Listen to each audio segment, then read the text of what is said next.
Hello students, welcome to your success mate. मैं हूं C A Jaydeep Thakkar. So guys, आज के इस वीडियो में हम लोग बात करेंगे कि आप अपनी कोई भी अपकमिंग एग्जाम्स है उसमें कैसे बहुत अच्छा स्कोर कर सकते हो और वो भी कम टाइम में।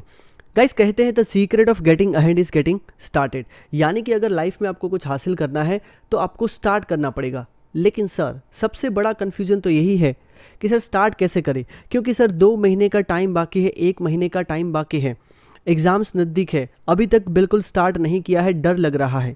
यस गाइस, डर क्यों लगता है? Because we generate fears while we sit, यानी कि जब हम सिर्फ सोचते हैं तो डेफिनेटली डर डर पैदा होता है कि इतने कम टाइम में सिलेबस कैसे कंप्लीट करेंगे। बट गाइस, इसका सिंपल सॉल्यूशन ये है कि we overcome them by taking actions, यानी कि सोचना कम और पढ़ाई ज़्यादा, यानी कि एक्शंस ज़्यादा लेने हैं। सो गाइस, आप सभी लोगों को एक सिंपल रूल यहाँ पे याद रखना है। आज से, अभी से, जैसे ही ये वीडियो खत्म होता है उसके बाद आप लोगों को अपनी जो पढ़ाई है वो स्टार्ट कर देनी है। सोचना नहीं है कितना भी टाइम है, क्योंकि सिंपल सोचने से कुछ नहीं होने वाला है। अगर आप सोचोगे, आज सोचोगे 10 दिन और आपका टाइम जाएगा, लेकिन अगर आप एक्शंस नहीं लेते हो तो आपको कोई इसका रिजल्ट नहीं मिलेगा। सो गाइस, इसके लिए सबसे पहला स्टेप आपका क्या होगा? First, get 100% clarity of syllabus. अगर आप लोग बच्चा लोग 9, 10, 11, 12 के स्टूडेंट हो तो आपके सिलेबस में चेंज आया है। रीज़न यहाँ पे ये है कि टर्म 1 एंड टर्म 2 इस तरीके से 2 टाइप के एग्जाम लिए जाएंगे। आपके एमसीक्यू बेस्ड बच्चा लोग एग्जाम होंगे। आप लोग इसके लिए सीबीएसई का वेबसाइट चेक कर सकते हो और आपका अपडेटेड जो भी सिलेबस है उसको चेक करो।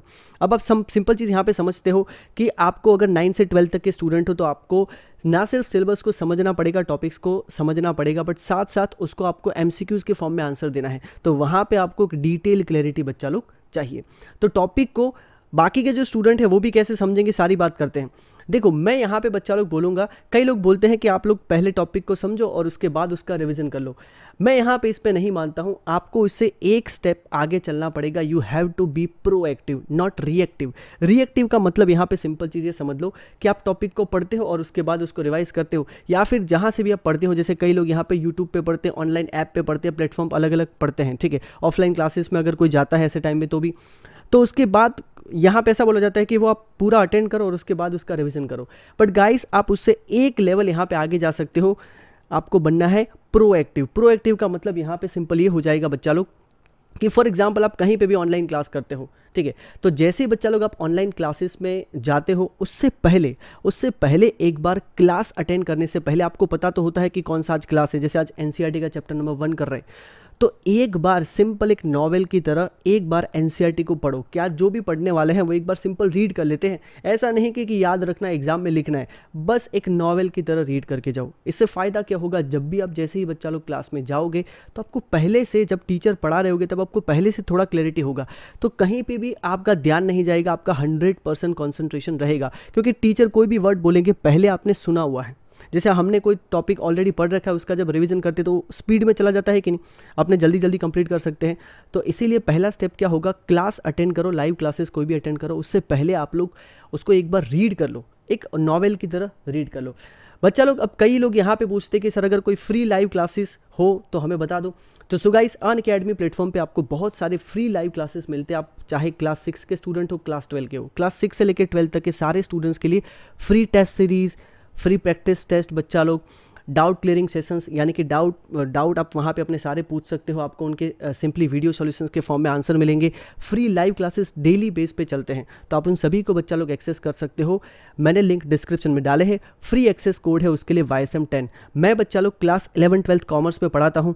मैं यहाँ पे क्लास 11, 12 कॉमर्स में पढ़ाता हूँ। अगर आप कॉमर्स के स्टूडेंट हो तो मेरे भी बहुत सारे फ्री लाइव क्लासेस हैं। जैसे कि यहाँ पे आप देख रहे हो, बहुत सारे बच्चा लोग top 25 MCQs from analysis of financial statement, ऐसे क्लास 11, 12 कॉमर्स के लिए बहुत सारे डेली बेस पे फ्री लाइव क्लासेस होते हैं, जिसका आप लोग यहाँ पे एक्सेस YSM10 कोड से कर सकते हो। बाकी स्टूडेंट के लिए भी 6 से लेकर 12 तक के फ्री टेस्ट सीरीज है, जिसके लिंक भी बच्चा लोग मैं डिस्क्रिप्शन बॉक्स में सारे यहाँ पे पुट कर दूंगा, ठीक है। ये क्लास 11, 12 के लिए है। अब यहाँ पे अपने मेन टॉपिक पे आते हैं कि आपको जब ड्यूरिंग द क्लास, जब आप क्लास अब अटेंड करोगे, आपको पहले से पता है कि कौन सा टॉपिक पढ़ाने वाले हैं और क्या एक्चुअली पढ़ने वाले।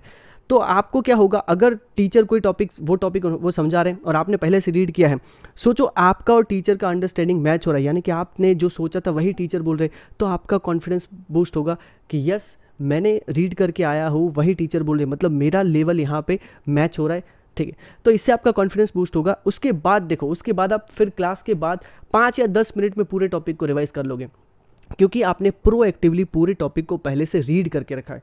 सो गाइस, रिएक्टिव नहीं बनना है, पोस्ट क्लास के बाद रिवीजन नहीं करना है, उससे पहले एक बार रीड करके आओ। इससे डेफिनेटली आप लोग को बहुत बच्चा लोग बेनिफिट होगा। तो ये सिंपल स्टेप्स थे जो आपको फॉलो करने हैं डेली बेस पे। और यस बच्चा लोग, सिंपल अगर आप चाहो तो अपना ड्रीम मार्कशीट भी बना सकते हो, पहले से अपने मार्क्स सोच के रखो कि मुझे इतने इतने मार्क्स लेके आने। So guys, all the very best from my side. और डेफिनेटली आप जितने भी फ्री क्लासेस है बच्चा लोग उनका बेनिफिट ले। डेली बेस पे बहुत सारे फ्री लाइव क्लासेस होते हैं। फ्री अनलॉक कोड है, एक्सेस कोड है YSM10। So guys, all the very best, thank you so much, जय हिंद, लेट्स क्रैक इट।